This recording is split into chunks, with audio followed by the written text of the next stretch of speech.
Hello दोस्तों, कैसे हैं आप सभी। आप सभी को हमारी कहानी नई मुझे प्यार हुआ था कैसी लग रही है। अगर आपको कहानी अच्छी लग रही है तो वीडियो को लाइक शेयर और कमेंट जरूर कर दिया करें। और आज हम सुनेंगे एपिसोड नंबर 5। चलिए शुरू करते हैं कहानी।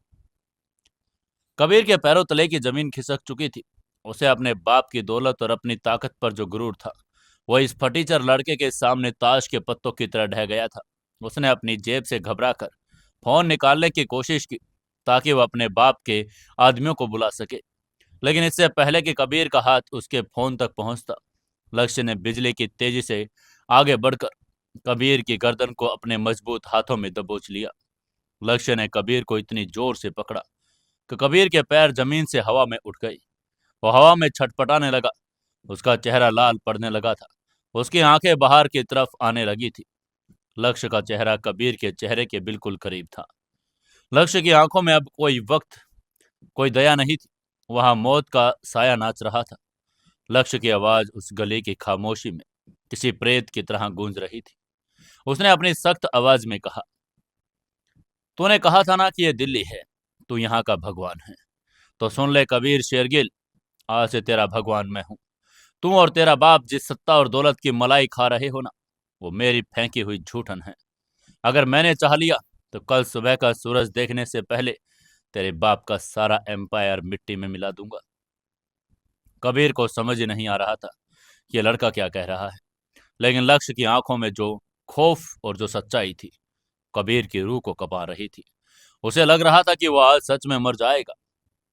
तभी लक्ष्य ने अपनी कड़क आवाज में कहा, नेहा शर्मा का नाम आज के बाद तेरी जुबान पर नहीं आना चाहिए। अगर तूने और तेरे इन कुत्तों ने कॉलेज में मेरी और नेहा की तरफ आंख उठाकर भी देखा तो अगली बार मैं तुम्हारी हड्डियां नहीं तोड़ूंगा, मैं तुम्हारी नस्लें मिटा दूंगा।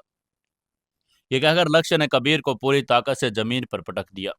कबीर खांस कर और हाँफ कर अपनी गर्दन पकड़कर कीचड़ में लौटने लगा। उसकी हालात एक डरे हुए जानवर के जैसी हो गई थी।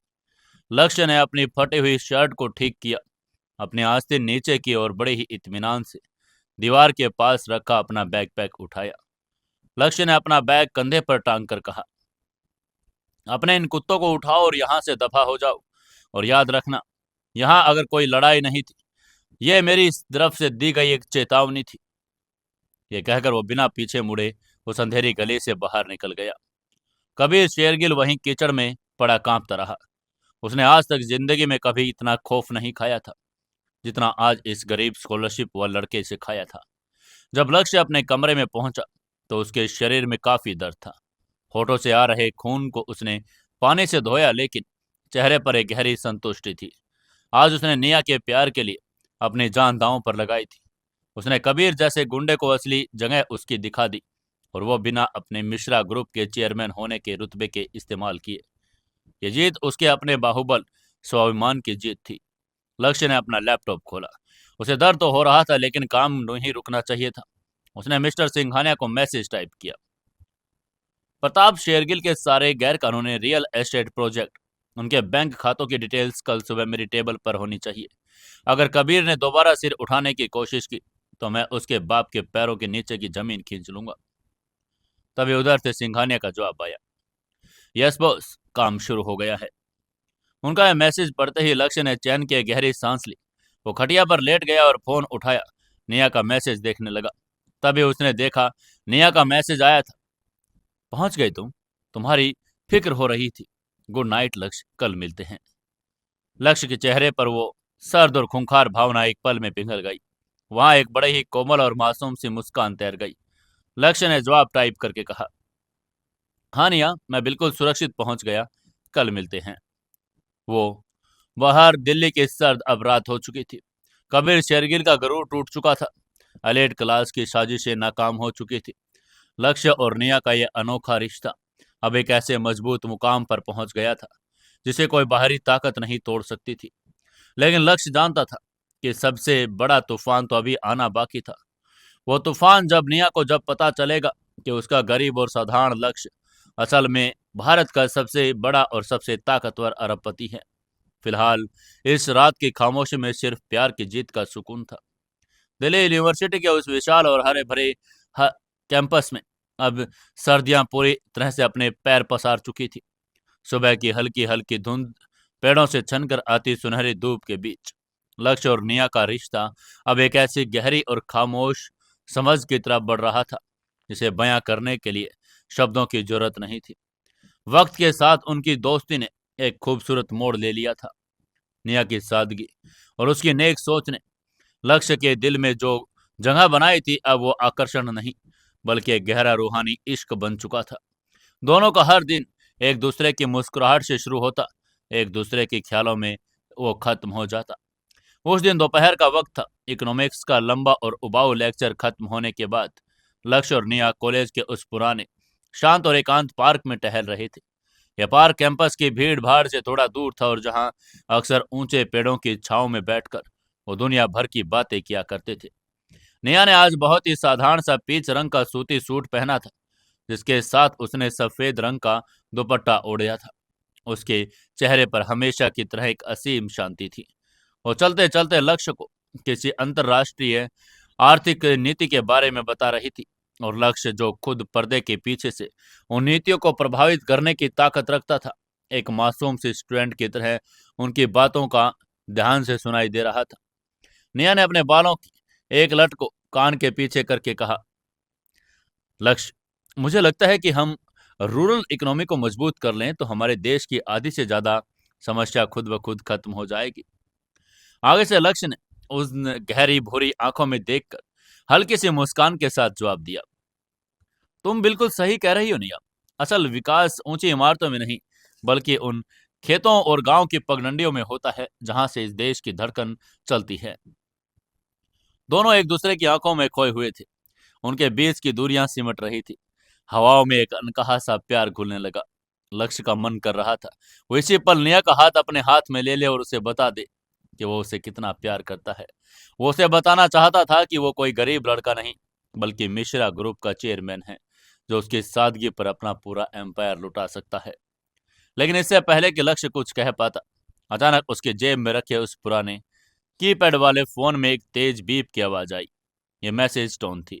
लक्ष्य ने थोड़ा झिझक कर निया से माफी मांगी और अपना फोन निकाला। स्क्रीन पर मैसेज पढ़ते ही लक्ष्य के चेहरे के भाव अचानक बदल गए। मैसेज में लिखा था, लक्ष्य, आज कैफे में बहुत ज्यादा भीड़ है, स्टाफ कम पड़ गया। प्लीज अगर तुम फ्री हो तो तुरंत आ जाओ, हमें तुम्हारी बहुत जरूरत है। Manager Rupali.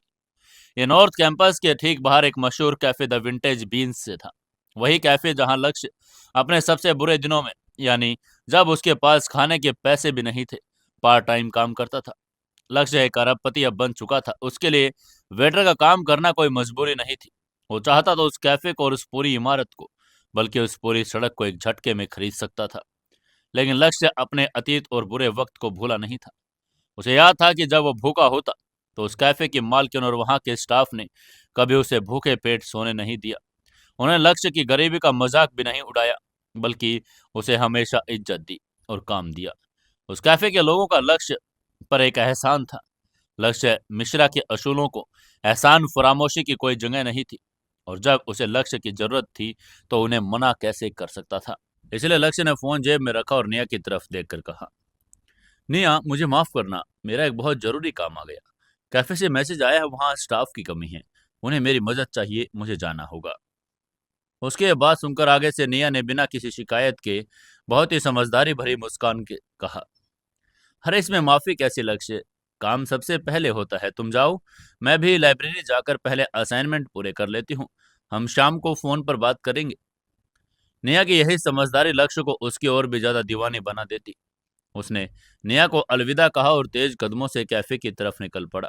Cafe the vintage beans north campus के स्टूडेंट्स के बीच बड़ा मशहूर था। इसके पुराने और विंटेज थीम लड़कियों लकड़ियों का फर्नीचर और कॉफी की खास महक इसे सबसे अलग बनाती थी। जब लक्ष्य भागता वहां पहुंचा तो उसने देखा कैफे के बाहर भीड़ लगी हुई थी। आज शायद पास के कॉलेज का कोई बड़ा फेस्ट खत्म हुआ था जिसकी वजह से इतने सारे स्टूडेंट यहीं पर आ गए। लक्ष्य अभी कैफे के दरवाजे पर पहुंचा ही था, अचानक उसके पीछे एक तेज ब्रेक की आवाज आई। एक पीले और काले रंग की टैक्सी कैफे के ठीक सामने आकर रुकी। टैक्सी का पिछला दरवाजा खुला। उसमें से बड़ी ही खूबसूरत लंबी स्टाइलिश लड़की बाहर निकली। उस लड़की ने बिना आकर्षक लाल रंग की वन पीस ड्रेस पहनी थी जो घुटने से थोड़ी ऊपर थी, और ड्रेस का कट और फिटिंग इतनी शानदार थी कि वो किसी बॉलीवुड अभिनेत्री को मात दे सकती थी। उसके पैर से काले रंग की ऊंची हील जो खटखट की आवाज कर रही थी। उसके बाल बहुत ही स्टाइलिश तरीके से खुले थे। चेहरे पर एक तेज और आत्मविश्वास जो किसी भी इंसान को पल भर के लिए रुकने पर मजबूर कर दे। ये कोई और नहीं बल्कि कैफे की मालकिन सिया थी। सिया उम्र में लक्ष्य से लगभग 2 साल ही बड़ी होगी। उसने छोटी उम्र में अपने दम पर यह कैफे शुरू किया था। इसे अपनी कड़ी मेहनत से कामयाब मुकाम तक पहुंचाया था। सिया का स्वभाव बाहर से जितना कड़क और प्रोफेशनल था, अंदर से वो उतनी ही नर्म और दयालु भी थी। उसी ने लक्ष्य को काम दिया था और उसे बुरे वक्त में साथ दिया था। जैसे ही सिया टैक्सी से उतरी, उसकी नजर दरवाजे पर पड़ी जहां पर लक्ष्य खड़ा था। उसके चेहरे पर तुरंत एक मीठी मुस्कान आ गई। सिया ने अपने डिजाइनर बैग को कंधे पर टिका कर कहा, लक्ष्य तुम आ गए, थैंक गॉड। रूपाली मुझे बता रही थी कि आज कस्टमर्स ने हालात खराब कर दी। मुझे पता है कि अगर मैं तुम्हें बुलाऊंगी तो तुम जरूर आओगे। तभी आगे से लक्ष्य ने बहुत ही अदब से झुककर कहा, नमस्ते सिया मैम, आपने मुझे मेरे बुरे वक्त में सहारा दिया। आपकी एक आवाज पर आना तो मेरा फर्ज है। आप फिक्र मत कीजिए, मैं अभी सब संभाल लेता हूँ। आगे से सिया ने लक्ष्य का कंधे पर हल्की सी थपकी देकर कहा, थैंक यू लक्ष्य, तुम सच में बहुत अच्छे लड़के हो। जल्दी से अंदर जाओ और एप्रन पहन लो। तभी लक्ष्य तुरंत कैफे के अंदर गया और उसने अपना पुराना बैग स्टाफ रूम में रखा, हल्के भूरे रंग का एक एप्रन पहरा और तुरंत काम पर लग गया। कुछ ही मिनटों में लक्ष्य ने कैफे का पूरा माहौल अपने कंट्रोल में ले लिया। जो लक्ष्य रात के अंधेरों में हजारों एम्प्लॉयज वाली कंपनी, अरबों के डॉलर्स के पूरे बोर्ड मेंबर्स को नचाता था, वहीं आज लक्ष्य अपनी पूरी लगन से ट्रे में कॉफी के कप रखकर कस्टमर्स को सर्व कर रहा था। उसकी फुर्ती, ग्राहकों से बात करने का सलीका और ऑर्डर को बिना भूले याद रखने की क्षमता ने रूपाली कैफे के मैनेजर की जान में जान डाल दी। करीब 2 घंटे की लगातार भाग दौड़ के बाद शाम के वक्त भीड़ थोड़ी कम हुई। कस्टमर्स जाने लगे और कैफे में अब बस हल्की हल्की जैज म्यूजिक की धुनें बज रही थी। लक्ष्य थक कर काउंटर के पास खड़ा हुआ और एक गिलास पानी पीने लगा। तभी उसकी नजर पीछे बने स्टाफ कॉरिडोर पर गई। उस कॉरिडोर के अंत में सिया का एक पर्सनल कैबिन और उसके रहने का एक छोटा सा प्राइवेट रूम भी था। कैबिन का दरवाजा खुला हुआ था। वहां से सिया और रूपाली बात करने की आवाजें आ रही थी। लक्ष्य वहां से गुजर रहा था, तभी सिया की एक बात सुनकर उसके कदम अपने आप रुक गए। उसने सुना, सिया ने रूपाली से कहा, रूपाली मैं बहुत थक चुकी हूँ। अब मेरे लिए कैफे चलाना मुश्किल हो रहा है। मैं सोच रही हूँ कि इसे बेच दूं। सिया की आवाज में एक ऐसा दर्द और बेबसी थी जिसे लक्ष्य ने पहले कभी नहीं सुना। लक्ष्य हैरान रह गया। वो दरवाजे के थोड़ा करीब हुआ ताकि बात साफ सुन सके। तभी उसने सुना कि रूपाली ने आगे कहा, मैम आप ये क्या बात कर रही हैं? ये कैफे तो हमारा बच्चा है। हमने इसे जीरो से खड़ा किया और बहुत अच्छे मुनाफे में भी चल रहा है। आज की सेल ही देख लीजिए। फिर आप अचानक इसे बेचने की बात क्यों कर रही हैं? रूपाली की आवाज में भी गहरी हैरानी थी। तभी सिया की आवाज भारी हो गई, जैसे वो रोने वाली हो। उसकी दर्द भरी आवाज में उसने कहा, मुनाफा? रूपाली, इस कैफे का मुनाफा उस कर्ज के ब्याज के सामने कुछ भी नहीं जो मेरे पिता ने मरने से पहले लिया था। शेरगिल खानदान के वो गुंडे हर दूसरे दिन मुझे धमकियां देने आते हैं। प्रताप शेरगिल का बेटा कबीर, वो एक नंबर का जानवर है। उसने मुझे अल्टीमेटम दिया कि या तो मैं इस कैफे को जमीन उसके नाम कर दूं या फिर वो मेरे लोग कैफे पर जबरन कब्जा कर लेंगे। शेरगिल, ये नाम सुनते ही लक्ष्य के दिमाग की नसें तन गई। कबीर शेरगिल, वही कबीर जिसने कॉलेज में निया पर बुरी नजर डाली, जिसे लक्ष्य ने अंधेरी गली में मौत के घाट उतारने की हद तक मारा था। तभी उसने सिया ने आगे कहा, कबीर कह रहा है कि अगर मैं उसे कैफे दे दूं तो मेरे पिता का सारा कर्ज माफ कर देगा। मेरे पास कोई रास्ता नहीं बचा रूपाली। मैं अकेली लड़की उन माफियाओं से कैसे लड़ूं? अगर मैंने उनकी बात ही नहीं मानी तो लोग मेरी जिंदगी नर्क बना देंगे। इसलिए मैं खुद इस कैफे को किसी और बिल्डर को बेचकर कर चुका कर हमेशा के लिए शहर शहर छोड़कर जाना चाहती हूँ। उसकी बात सुनकर आगे से रूपाली रोने लगी। उसने सिसक कर कहा, मैम ये बहुत गलत है। हम पुलिस के पास क्यों नहीं जाते? तब सिया ने ठंडी आंख भरकर कहा, पुलिस भी उनकी जेब में है रूपाली। खैर तुम अभी बाहर जाओ और काम देखो, मैं बहुत थक गई हूँ। मैं जरा फ्रेश हो लूं। यह सुनते ही लक्ष्य कॉरिडोर से तुरंत पीछे हट गया। उसका दिमाग किसी सुपर कंप्यूटर की तरह तेजी से काम कर रहा था। तभी लक्ष्य ने अपनी मुट्ठियां भींच कर खुद से कहा, कबीर शेरगिल, तूने शायद उस रात की मार से कोई सबक नहीं लिया। तू इस दिल्ली की अपनी जागीर इसको समझता है, लेकिन तू ये नहीं जानता कि इस जागीर का असली शहंशाह कौन है। उसकी आंखों में इस खौफनाक और बर्फीला गुस्सा तैर गया। लक्ष्य समझ गया कि कैफे एक बहुत अच्छा चल रहा है, लेकिन सिया किसी भारी कर्ज और गुंडों के दबाव में आकर इसे बेचने पर मजबूर थी। तब लक्ष्य ने मन ही मन एक ठोस फैसला लेकर कहा, सिया मैम ने मेरे बुरे वक्त में मेरी मदद की। आज उनका बुरा वक्त है, मैं उन्हें कैफे कभी खोने नहीं दूंगा। वह एक वेटर के तौर पर सिया की मदद नहीं करना चाहता था, लेकिन वो जानता था अगर वो सिया को एक सीक्रेट इन्वेस्टर के तौर पर करोड़ों रुपए की फंडिंग दे दे या प्रताप शेरगिल के एम्पायर पर मिश्रा ग्रुप का दबाव बना दे, तो सिया की जिंदगी रातों रात बदल जाएगी। लक्ष्य ने तय किया कि वो सिया के पास जाएगा और उसे बताएगा कि उसका एक अमीर दोस्त है जो कैफे में इन्वेस्ट करना चाहता है और उसके सारे कर्ज उतार सकता है। इस इरादे के साथ लक्ष्य ने अपना एप्रन उतारा, कॉरिडोर की तरफ बढ़ा और सिया के कैबिन में गया, लेकिन सिया वहां नहीं थी। कैबिन के पीछे एक लकड़ी का दरवाजा था जो उस पर बने सिया के प्राइवेट रूम की तरफ जाता था। कभी कभार जब काम ज्यादा होता तो सिया वहां रुक जाती। लक्ष्य सीढ़ियां चढ़कर ऊपर पहुंचा। वहां एक छोटा सा बहुत सुंदर कोजी लाउंज एरिया था। वह पूरी तरह से शांति थी।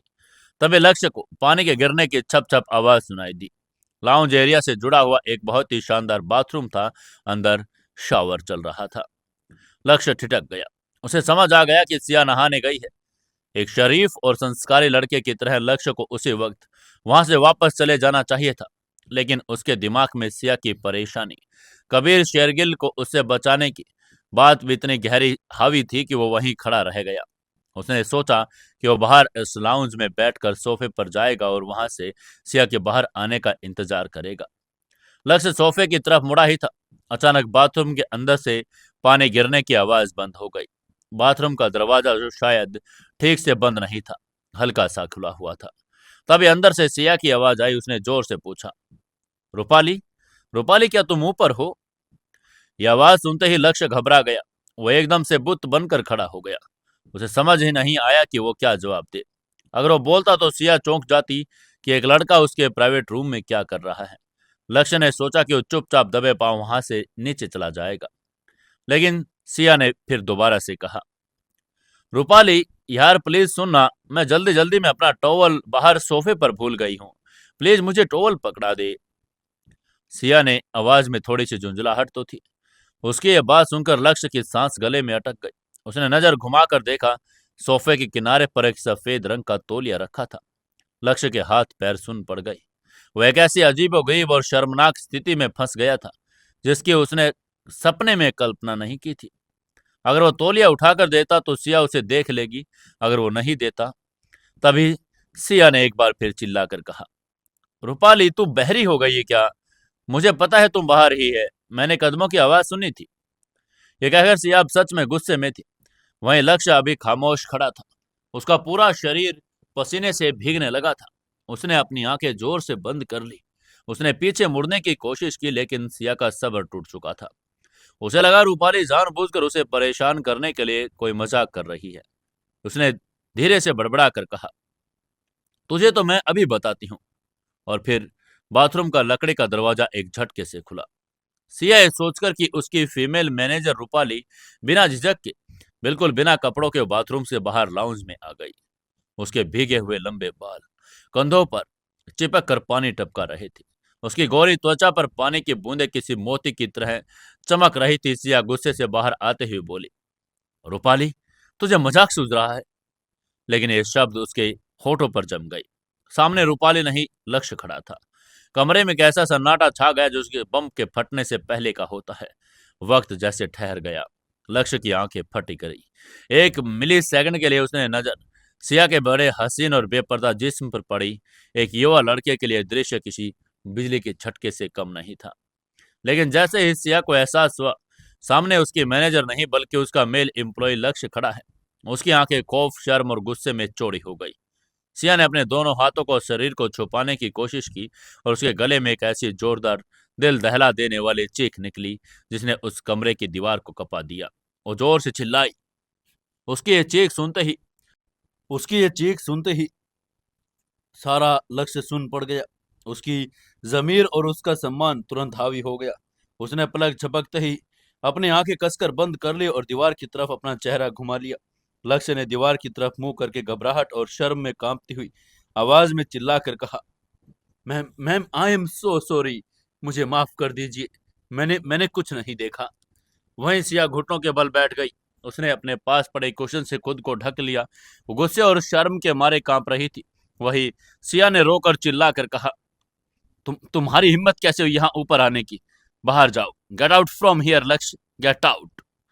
तभी आगे से लक्ष्य ने उसको अपनी सफाई देने की कोशिश की और कहा, मैम प्लीज मेरी बात सुनिए, मेरा वो मतलब नहीं था, मैं तो बस अपने लक्ष्य अपने बिना पूछे मुड़े दीवार की तरफ मुंह किए सफाई देने की कोशिश कर रहा था। उसका चेहरा शर्म से टमाटर की तरह लाल हो चुका था। इंडिया के सबसे बड़े कारपोरेट एम्पायर का निर्विवाद सम्राट इस वक्त एक डरे हुए बच्चे की तरह कांप रहा था। लेकिन इससे पहले कि अपनी बात पूरी कर पाता, सिया ने चीख कर धमकी देकर कहा, मैं कुछ नहीं सुनना चाहती, अभी के अभी नीचे जाओ वरना मैं पुलिस को बुला लूंगी। वहीं उसकी यह बात सुनकर लक्ष्य को समझ आया कि इस वक्त कुछ भी बोलना बेवकूफ़ी होगी। स्थिति पूरी तरह से हाथ से निकल चुकी है और उसने बिना पीछे देखे अपनी आंखें बंद किए हुए खुद हाथों से रास्ता टटोल कर सीढ़ियों की तरफ कदम बढ़ाए और पागलों की तरफ भाग कर नीचे आ गया। नीचे रूपाली और बाकी स्टाफ ने सिया की चीख सुन ली थी। वो सब घबराहट के साथ ऊपर की तरफ भाग रहे थे। रास्ते में जब रूपाली ने लक्ष्य को इस तरह हाफ कर पसीने से तरबतर देखा तो वह हैरान रह गई। रूपाली ने लक्ष्य को पकड़कर पूछा, लक्ष्य क्या हुआ मैडम, क्यों चिल्लाई? तभी लक्ष्य ने बुरी तरह झूठ बोलकर कहा, कुछ नहीं रूपाली मैम, वो वहाँ एक बहुत बड़ा चूहा था मैम, डर गई, आप उन्हें टॉवल दे दीजिए, वो नहा रही है। ये कहकर उसने बिना एक पल रुके अपना बैग उठाया और कैफे के पिछले दरवाजे से बाहर भाग गया। बाहर सड़क पर आकर लक्ष्य ने एक दीवार के सहारे टिक कर खड़ा हुआ। वो जोर जोर से हाँफ रहा था। सर्दियों की इस ठंडी शाम में भी उसके माथे पर पसीना टपक रहा था। उसका दिमाग सुन पड़ गया था। अभी अभी उस कमरे में जो हुआ उसके लिए भयंकर सदमे से कम नहीं था। सियाह बेपर्दा और रूप बार बार उसकी आंखों के सामने आ रहा था। हर बार लक्ष्य अपराध बोझ से गड़ जाता। वह हर बार सोलो वाला शरीफ लड़का था। उनिया से बेइंतहा प्यार करता था और किसी और औरत की तरफ देखना भी उसके लिए एक पाप था। लक्ष्य ने अपने बाल नोच कर कहा, हे भगवान, मैंने ये क्या कर दिया? मैंने उनकी मदद करने के लिए ठाना था और अब सिया मैम मुझे घटिया और ठरकी लड़का समझेगी। वो मुझसे कितनी नफरत कर रही होंगी। लक्ष्य भारी कदमों से अपने मुखर्जी नगर वाले सीलन भरे कमरे की तरफ लौट आया। रास्ते भर उसका दिमाग एक अजीब सी कश्मकश में था। एक तरफ सिया के साथ वो शर्मनाक घटना जो उसे अंदर से खाई जा रही थी, दूसरी तरफ कबीर शेरगिल का वो खौफनाक राज जो सिया की जिंदगी तबाह कर रहा था। कमरे में पहुंचकर लक्ष्य ने अपना लैपटॉप खोला। आज उसे कोई बिजनेस की फाइल नहीं देखनी थी। आज उसे बस गुंडों का इलाज करना था जिसने उसे कैफे की मालकिन को रुलाया था। लक्ष्य ने अपनी उंगली कीबोर्ड पर चलाई। उसका चेहरा जो कुछ देर पहले शर्म से लाल हो रहा था, उस अब गुस्से की तरह से एक पत्थर की तरह हो गया था। उसने मिस्टर सिंघानिया को एक direct high security encrypted call मिलाई। उधर से सिंघानिया की आवाज आई। उन्होंने बड़े सम्मान से कहा, जी छोटे मालिक। तभी उधर से लक्ष्य ने कहा, सिंघानिया जी, प्रताप शेरगिल और उसके बेटे कबीर शेरगिल का सारा कच्चा चिट्ठा मुझे चाहिए। उन्होंने नॉर्थ कैंपस के पास द विंटेज बीन्स नाम के कैफे पर जो कर्ज का दबाव बनाया है उसकी सारी डिटेल्स निकालिए। ये कहकर लक्ष्य की आवाज में आपत्ति वाली क्रूरता लौट आई थी। उसकी यह बात सुनकर आगे से सिंघानिया ने हिचकिचा कर कहा, सर, प्रताप शेरगिल एक बहुत खतरनाक माफिया है, उसके साथ सीधे टकराना। लेकिन इससे पहले कि अपनी बात पूरी कर पाता, लक्ष्य ने उसको बीच में काट कर कहा, आप मुझे कानून मत सिखाइए सिंघानिया जी। मैं मिश्रा ग्रुप का चेयरमैन हूँ और मैं जो कह रहा हूँ करिए। शेरगिल का सारा फाइनेंस, बैंक अकाउंट, उनके इन्वेस्टर, सब कुछ रातों रात ब्लॉक हो जाना चाहिए। कल सुबह जब कबीर शेरगिल उठे तो उसे एहसास होना चाहिए कि उसने जिस लड़की के कैफे पर बुरी नजर डाली उसके पीछे एक ऐसा तूफान खड़ा है जो उसकी 7 पुश्तों को भीख मांगने पर मजबूर कर देगा। लक्ष्य की आवाज एक खूंखार शेर की तरह गूंज रही थी। वहीं उसकी आवाज सुनकर सिंघानिया कांप गए। उन्होंने कांप कर कहा, यस बॉस, अभी आपके ऑर्डर का पालन होगा। वहीं उसकी यह बात सुनकर लक्ष्य ने फोन काट दिया और लैपटॉप पर बंद कर दिया। अब कमरे की खामोशी में टपकते नल की आवाज आ रही थी। लक्ष्य अपनी खटिया पर लेट गया, लेकिन उसे पता था कि आज उसे नींद नहीं आने वाली। कल उसे कॉलेज भी जाना था, निया का सामना भी करना था और भयानक बात उसे सिया का सामना करना था। कल का दिन लक्ष्य की जिंदगी का सबसे भारी दिन होने वाला था। एक तरफ उसका प्यार था, दूसरी तरफ उसका वो अपराध बोध और तीसरी तरफ उसकी वो ताकत जो कबीर शेरगिल की जिंदगी में एक ऐसा भूकंप लाने वाली थी जिसकी गूंज पूरी दिल्ली को सुनाई देने वाली थी। दिल्ली की वह सर्द रात अपने आप में कई रात समेटे थी। मुखर्जी नगर के उस सीलन भरे छोटे कमरे में बैठा लक्ष्य अब साधारण स्टूडेंट नहीं था जो दिन में फटे जूते पहनकर घूमता था। उसके चेहरे पर लैपटॉप की स्क्रीन की नीली रोशनी पड़ रही थी। प्रताप शेरगिल और उसके घमंडी बेटे शेरगिल काम- कयामत की रात वो आज उनके लिए बनाने वाला था। लक्ष्य ने एक एनक्रिप्टेड मैसेज के बाद मिश्रा ग्रुप के लीगल और फाइनेंस विभाग के हेड मिस्टर सिंघानिया में अपनी पूरी ताकत झोंक दी।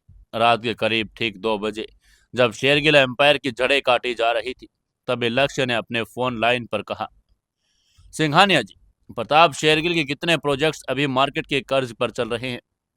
उसकी आवाज में कोई भावना ही नहीं थी, बल्कि एक बर्फीली क्रूरता थी। उनके ये बात सुनकर आगे से सिंघानिया ने रिपोर्ट देकर कहा, सर, उनके 3 बड़े मॉल और 2 हाउसिंग सोसाइटीज पूरी तरह से बैंक के कर्ज पर टिके हैं। इसके अलावा उनकी जो शेल कंपनी ब्लैक मनी को वाइट करने का काम करती है, उनका सारा डेटा हमारी साइबर टीम ने निकाल लिया है। उनकी ये बात सुनकर आगे से लक्ष्य ने सीरियस होकर कहा, ग्लोबल मर्चेंट बैंक और उन सभी फाइनेंशियल इंस्टीट्यूशंस में जहां हमारा पैसा लगा है, उन्हें अभी इसी वक्त ऑर्डर पास कीजिए। प्रताप शेरगिल का सारा कर्ज नॉन परफॉर्मिंग एसेट अनाउंस कर दिया जाए। उनकी कंपनी के शेयर्स रातों रात डंप कर दीजिए। मैं चाहता हूं कि कल सुबह जब शेयर मार्केट खुले तो शेरगिल इंडस्ट्री का नामो निशान मिट चुका हो। और हाँ, उनके सारे गैर कानूनी कामों की फाइल एंटी करप्शन ब्यूरो के चीफ की टेबल पर सुबह 8 बजे पहुंच जानी चाहिए। उसके बाद सुनकर आगे से सिंघानिया ने थोड़ा झिझक के साथ कहा, लेकिन छोटे मालिक, प्रताप शेरगिल का एक बहुत बड़ा पॉलिटिकल और माफिया रसूख है। अगर हमने उसे रातों रात खत्म कर दिया तो मार्केट में पैनिक फैल सकता है। तभी लक्ष्य ने कठोरता से कहा, बाजार को पैनिक होने दीजिए। जब एक कैंसर को शरीर से काटा जाता है तो थोड़ा खून बहता है। कबीर शेरगिल ने मेरी कैफे मालकिन सिया को धमकी दी। उसने खुद को दिल्ली का भगवान समझ लिया था। कल सुबह उसे पता चलेगा जब असली भगवान अपनी आंख खोलता है तो ऐसे झूठ खुदा को कैसे राख में मिलाता है। टेक ओवर का प्रोसेस शुरू कीजिए। शेरगिल के हर एक ईंट आज से मिश्रा ग्रुप की जागीर होगी। और ठीक ऐसा ही हुआ। अगली सुबह दिल्ली के बिजनेस वर्ल्ड में एक ऐसा भूकंप आया जिसने सभी को हिलाकर रख दिया। प्रताप शेरगिल जो रात को एक अरबपति और माफिया डॉन की हैसियत से सोया था, सुबह उठा तो उसके सारे बैंक खाते सील हो चुके थे। उसकी कंपनियों के शेयर 90% तक गिर चुके थे। उनके घर के बाहर एंटी करप्शन ब्यूरो की गाड़ियां खड़ी थी। मिश्रा ग्रुप की तरफ से एक हॉस्टाइल टेकओवर हो चुका था। कबीर शेरगिल जो कल तक कॉलेज में निया पर डोरे डालने और लक्ष्य को मारने के सपने देख रहा था, आज अपने ही घर में एक चूहे की तरह दुबका हुआ था। उसे समझ आ गया कि जिस फटीचर लड़के से उसने पंगा लिया है, उसने पीछे बहुत बड़ी इंडिविजुअल पावर खड़ी है। शेरगिल खानदान का गुरूर, उनकी दौलत, उनका रुतबा, सब कुछ महज कुछ घंटों में लक्ष्य मिश्रा की एक इशारे पर खाक में मिल चुका था। इसी समय उधर द विंटेज बीन्स कैफे के ऊपर बने प्राइवेट कमरे में सिया रात की बिना पलक झपकाए गुजर रही थी। लेकिन सिया की परेशानी का कारण कोई बिजनेस लॉस नहीं था। उसकी आंखों के सामने वही शर्मनाक दृश्य घूम रहा था। जब वह बाथरूम से बाहर आई तो सामने लक्ष्य खड़ा था। सिया एक बड़ी ही स्वाभिमानी और इज्जतदार लड़की थी। उसने हमेशा समाज में अपना सिर ऊंचा रखकर जिंदगी जी, लेकिन कल की उस घटना ने उसे अंदर से तोड़ दिया था। वह एक कोने में बैठी थी और घुटनों में सिर दबाए रात भर रोती रही थी। सिया सिसक कर खुद से बातें कर रही थी। उसने रोते हुए खुद से कहा, हे भगवान, ये मेरे साथ क्या हो गया? लक्ष्य वो तो एक नौजवान लड़का है, उसने मुझे इस हालात में देख लिया। अगर उसने ये बात किसी और को बता दी, अगर कॉलेज के लड़कों में ये बात फैल गई तो समाज में मेरी क्या इज्जत रहेगी? मैं किसी को मुंह दिखाने लायक नहीं रहूंगी। लोग मेरे बारे में कैसी कैसी घटिया बात करेंगे। मेरा चरित्र उछाला जाएगा। ये सब सोचकर सिया का दिमाग बुरी बुरी आशंकाओं से भर गया। उसे लगा कि कहीं लक्ष्य या उस सीन या उस घटना का फायदा उठाकर उसे ब्लैकमेल न करने लगे। वो जानती थी दुनिया आजकल बड़ी खराब है, एक सीधा साधा दिखने वाला लड़का भी मौका मिलने पर हैवान बन जाता है। सिया का पूरा वजूद खौफ से कांप रहा था। उसने तय किया कि वो इस तरह घुट घुट कर नहीं जी सकती। उसे लक्ष्य से बात करनी थी, चाहे इसके लिए उसे लक्ष्य के सामने हाथ जोड़ने पड़ेंगे, उसके पैर पकड़ने पड़ेंगे, ताकि वो इस राज को हमेशा के लिए अपने सीने में दफन कर ले।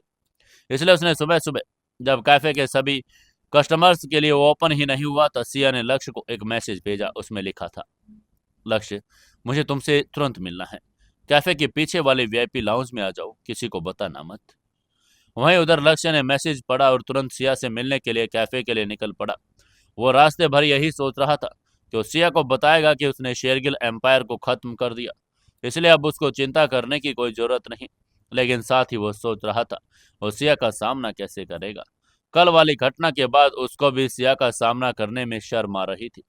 जब यह लक्ष्य सोचते हुए कैफे में पहुंचा, तो कैफे के अंदर से बिल्कुल वो शांत था।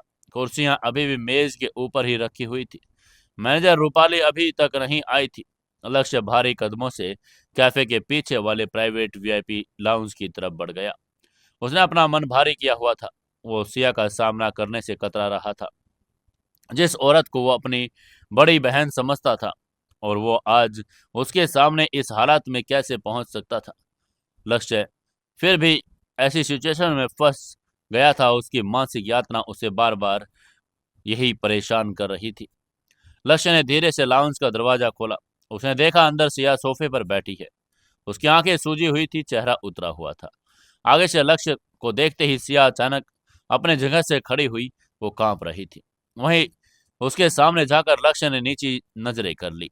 उसकी हिम्मत ही नहीं हो रही थी वह सिया की आंखों में देख सके। लक्ष्य ने बहुत ही धीमी और सम्मानजनक आवाज में पूछा, मैम, आपने बुलाया? ये कहते हुए उसकी नजरें अभी भी जमीन पर गड़ी थी। तभी उसकी आवाज सुनते ही सिया के आंसुओं का बांध टूट गया। वो लक्ष्य के सामने आकर अपने हाथ जोड़कर फूट फूट कर रोने लगी।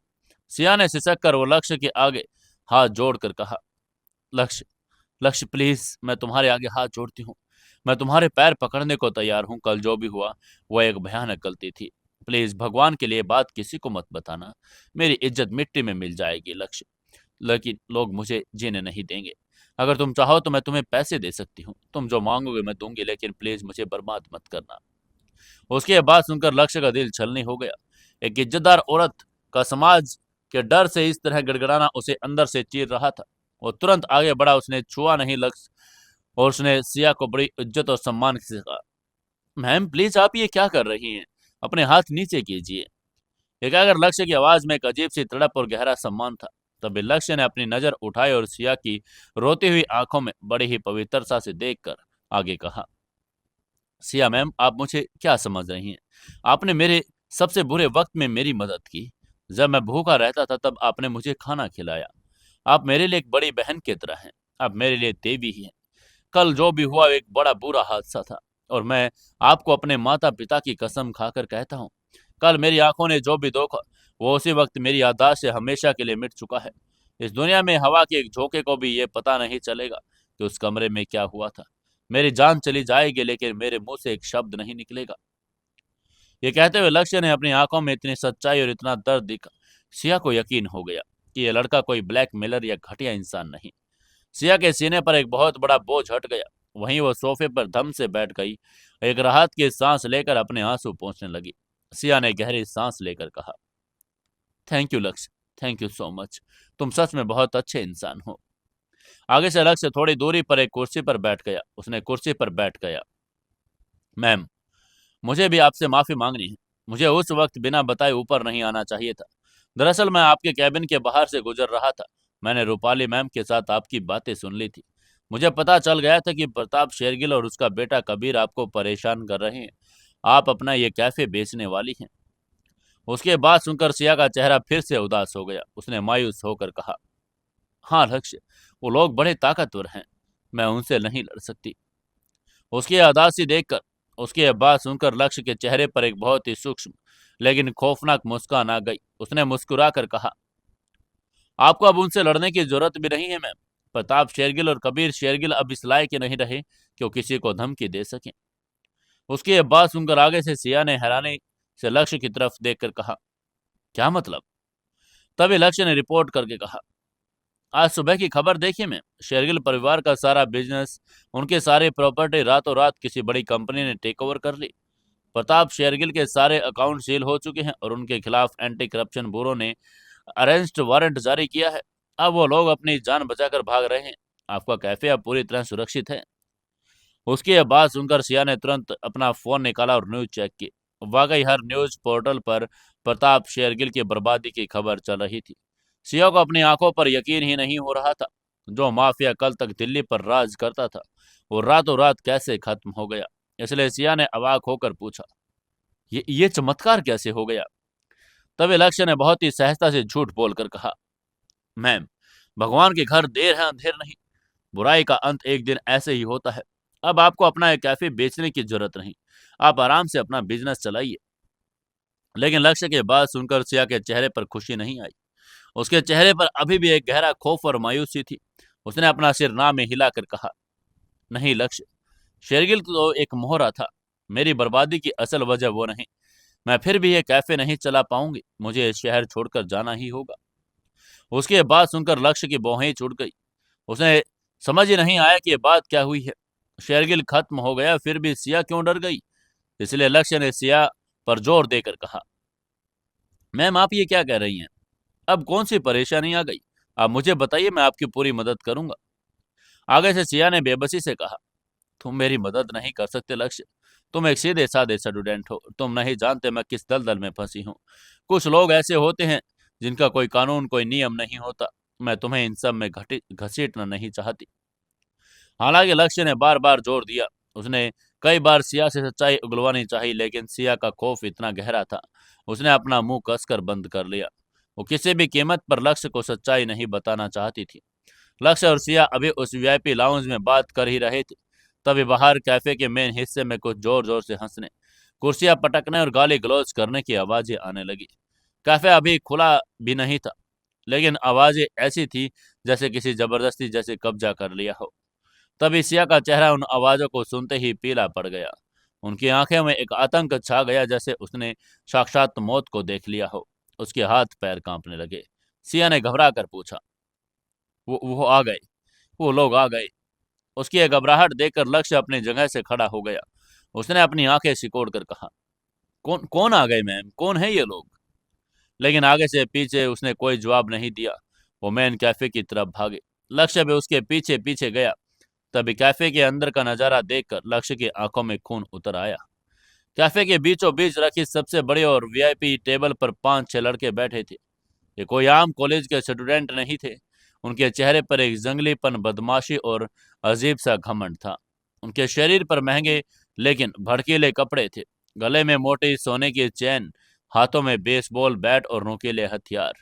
वो कैफे की सजावट के सामान को अपने जूतों से ठोकर मार रहे थे और कैफे के वेटर्स को गालियां दे रहे थे। ये दिल्ली का कुख्यात नोवा गैंग था। बड़े और रसूखदार घरों के बिगड़े हुए अमीरजादों का एक ऐसा गुट जो सिर्फ शौक और मजे के लिए क्राइम करता था। पुलिस भी इन पर हाथ डालने से बचती थी, क्योंकि इनके बाप दादा सिस्टम में ऊंची पोस्ट पर बैठे थे। तभी उनमें से एक लड़के ने मैनेजर रूपाली पर चिल्लाकर कहा, ए मैनेजर की बच्ची, कहाँ मर गई तेरी मालकिन। जाकर सिया से कहे कि उसके खास मेहमान आ गए हैं। आज चाय कोई वेटर नहीं बल्कि वो खुद सिया अपने हाथों से पिलाएगी। उसने ये कहते ही वो सब जोर जोर से अश्लील ठहाके लगाने लगे। तब सिया कांपते हुए कदमों से उनके सामने पहुंची। उसके सामने चेहरे पर एक झूठी और डरी हुई मुस्कान लाने की कोशिश की।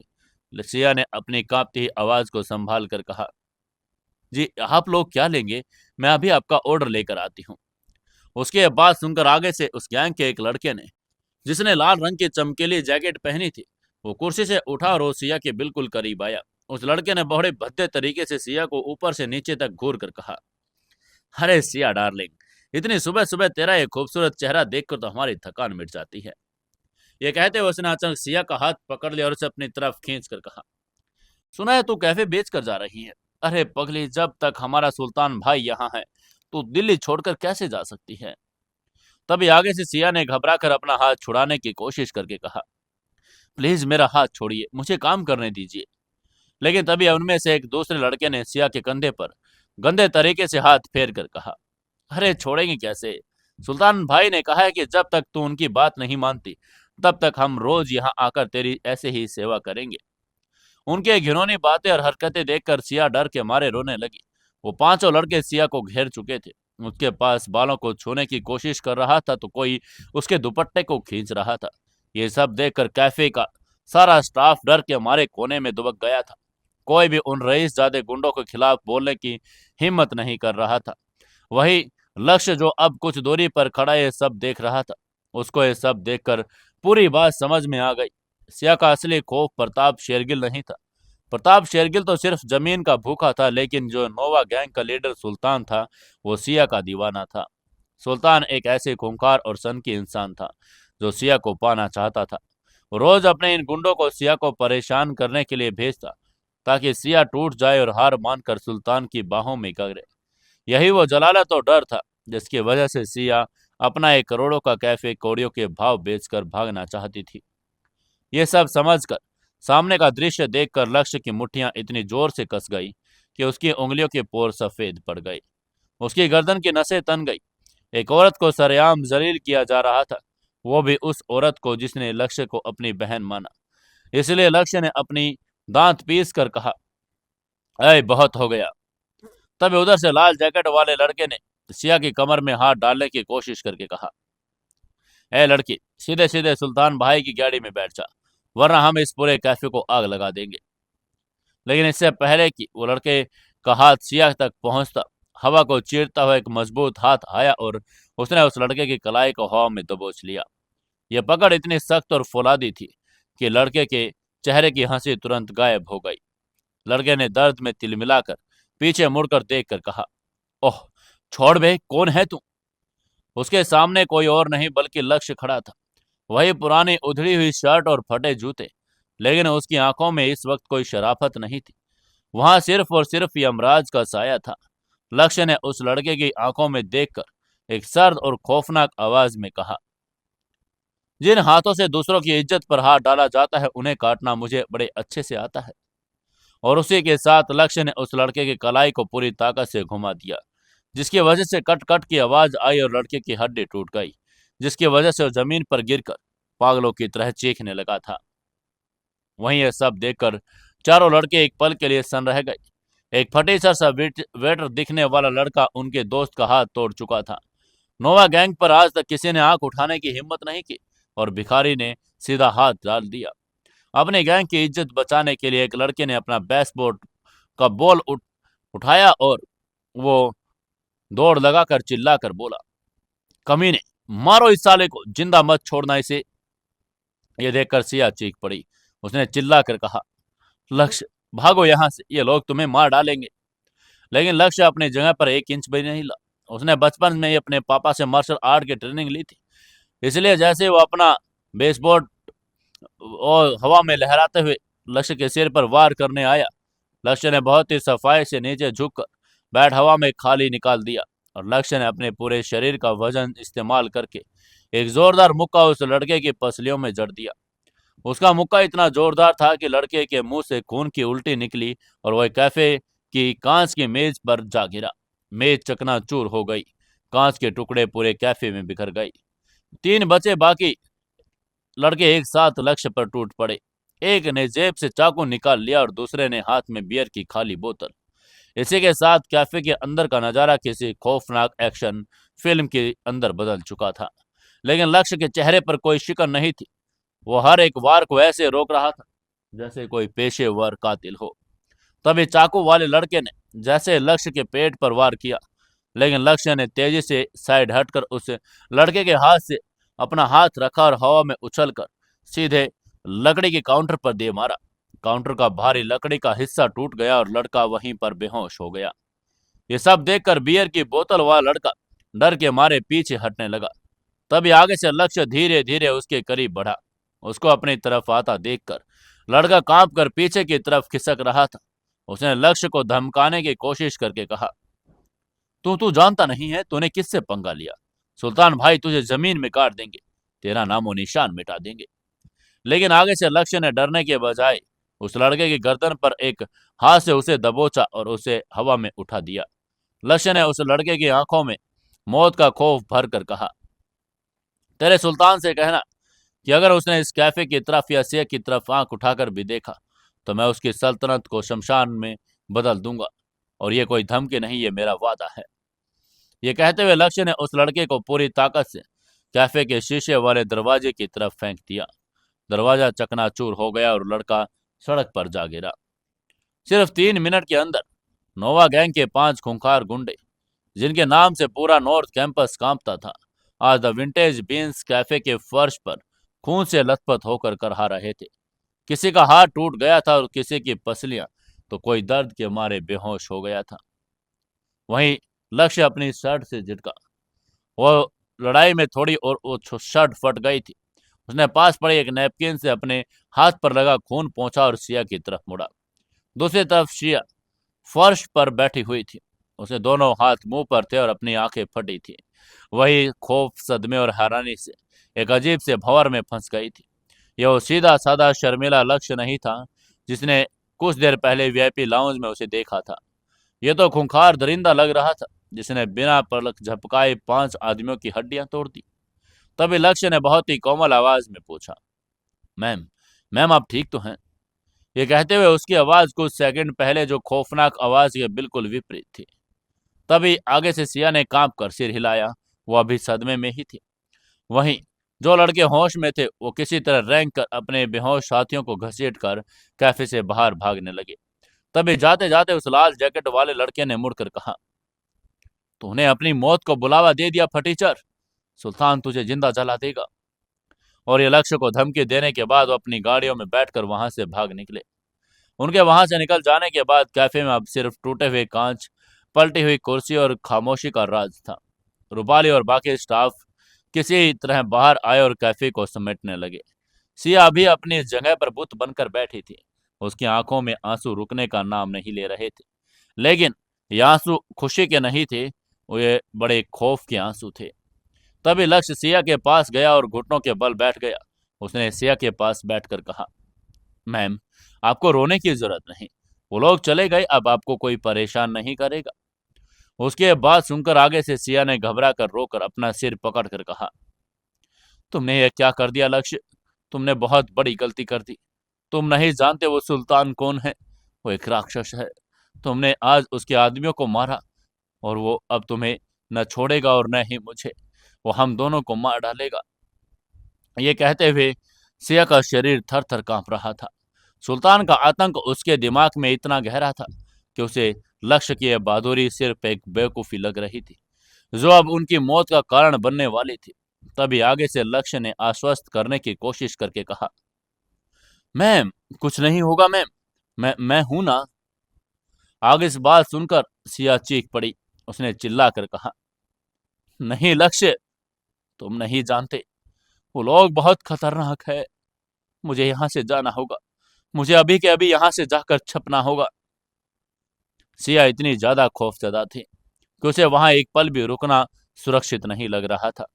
उसने अपने कांपते हाथों से अपना बैग उठाकर कहा, मुझे मुझे घर जाना होगा। प्लीज मुझे घर छोड़कर आओ लक्ष्य। मैं अकेली यहाँ नहीं रुक सकती। वो लोग वापस आ जाएंगे। वो मुझे मार डालेंगे। वो सब कुछ तोड़ देंगे। मुझे घर छोड़ाओ। एक निडर और स्वावलंबी लड़की जो करोड़ों का कैफे चलाती थी, आज एक डरी हुई बच्ची की तरह लक्ष्य के पीछे छुपने की चाह रही थी। यह देखकर लक्ष्य को सुल्तान नाम के इस इंसान पर इतना भयंकर गुस्सा आ रहा था। उसका बस चला तो आज ही उस चौराहे पर उसे फांसी दे दे। लेकिन इस वक्त सबसे ज्यादा जरूरी सिया को सेफ घर पर पहुंचाना था। इसीलिए लक्ष्य ने उससे कहा, ठीक है मैम, आप शांत हो जाइए प्लीज। मैं आपको अभी घर छोड़ देता हूँ। इसके बाद लक्ष्य ने रूपाली को कैफे बंद करने, पुलिस में शिकायत न करने की हिदायत दी, क्योंकि वो जानता था पुलिस वैसे भी नोवा गैंग का कुछ नहीं बिगाड़ सकती और इस मामले में वो अपने तरीके से इस सब को निपटाना चाहता था। वहीं दूसरी तरफ सिया ने घर जाने के लिए कैब बुक करने की कोशिश की, लेकिन उसके हाथ इतने कांप रहे थे कि फोन उसके हाथ से गिर गया। ये देखकर लक्ष्य ने अपनी जेब से अपना पुराना फोन निकाला और एक नॉर्मल कैब बुक कर ली। जब वो कैब में बैठे तो सिया ने खुद को कैब के एक कोने में सिकोड़ दिया था। वो खिड़की के बाहर ऐसे देख रही थी जैसे हर गुजरने वाली गाड़ी में सुल्तान के गुंडे बैठे हों।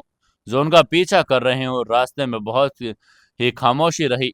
लक्ष्य सिया की हालात देखकर अंदर से सुलग रहा था। कुछ देर बाद लक्ष्य ने खामोशी तोड़कर बहुत ही नर्म आवाज में कहा, मैम, ये सुल्तान कौन है और वो आपके पीछे क्यों पड़ा है? उसका यह सवाल सुनकर आगे से सिया ने गहरी और कांपती हुई सांस ली। उसके चेहरे पर एक पुराना खौफ उभर आया। सिया ने घबराकर धीरे धीरे बताना शुरू करके कहा, सुल्तान दिल्ली के अंडरवर्ल्ड और कुछ भ्रष्ट राजनेताओं का एक नाजायज औलाद लक्ष्य। वो किसी भी कॉलेज में नहीं पढ़ता, लेकिन उसका नेटवर्क हर जगह है। उसके पास बेहिसाब पैसा, हथियार, क्रिमिनल्स की एक पूरी फौज है। नोवा गैंग उसी का बनाया हुआ है। कुछ महीने पहले वो एक रात मेरे कैफे में आया था। मैंने उसे देखा तक नहीं था, लेकिन उसने मुझे देख लिया। उस दिन के बाद वो मेरे पीछे पागलों की तरह पड़ा है। ये कहकर सिया की आंखों में आंसू बहने लगे। उसने रोकर आगे कहा, उसने मुझे कई बार महंगे गिफ्ट भेजे। मैंने उन्हें लेने से मना कर दिया तो उसका घमंड जाग गया। उसने कहा कि वो मुझे पाकर रहेगा, चाहे इसके लिए उस शहर को आगे क्यों न लगानी पड़े। और रोज अपने गुंडों को मेरे कैफे में भेजता है, मेरे कस्टमर्स को डराता है और स्टाफ को मारता है। मैंने कई बार पुलिस कंप्लेंट की, लेकिन पुलिस वाले खुद सुल्तान के नाम से कांपते हैं। वो मेरी कंप्लेंट फाड़ कर फेंक देते हैं। ये कहते हुए सिया ने लक्ष्य की तरफ बेबसी से देखकर आगे कहा, वो एक साइकोपैथ है लक्ष्य। उसे ना सुनने की आदत है, और आज तुमने उसके खास आदमियों को मारा। उसे जैसे पता चलेगा वो खून का प्यासा हो जाएगा। लक्ष्य, तुम मुझे घर छोड़कर सीधा अपने गांव भाग जाना। दिल्ली छोड़ दो लक्ष्य, वो तुम्हें जिंदा नहीं छोड़ेगा। आगे से लक्ष्य ने बड़े ही ध्यान से सिया की बात सुनी। सुल्तान की पूरी क्राइम कुंडली उसके दिमाग में छप चुकी थी। जो लक्ष्य प्रताप शेरगिल जैसे हजारों करोड़ के माफिया को रातों रात सड़क पर ला सकता था, उसके लिए सड़क छाप सुल्तान कोई बड़ी चुनौती नहीं थी। लेकिन लक्ष्य जानता था कि ऐसे गुंडे कारपोरेट तरीके से नहीं, बल्कि सड़क की भाषा से ही समझते थे। अब क्या करेगा लक्ष्य? क्या लक्ष्य सुल्तान को मार पाएगा? नहीं। क्या रूपाली और ये सिया बच पाएगी? जानेंगे कल के एपिसोड में दोस्तों। कहानी को ज्यादा ज्यादा लाइक, शेयर और कमेंट जरूर करें। और अगर आपने अभी तक चैनल को सब्सक्राइब नहीं किया है तो अभी जरूर कर लें।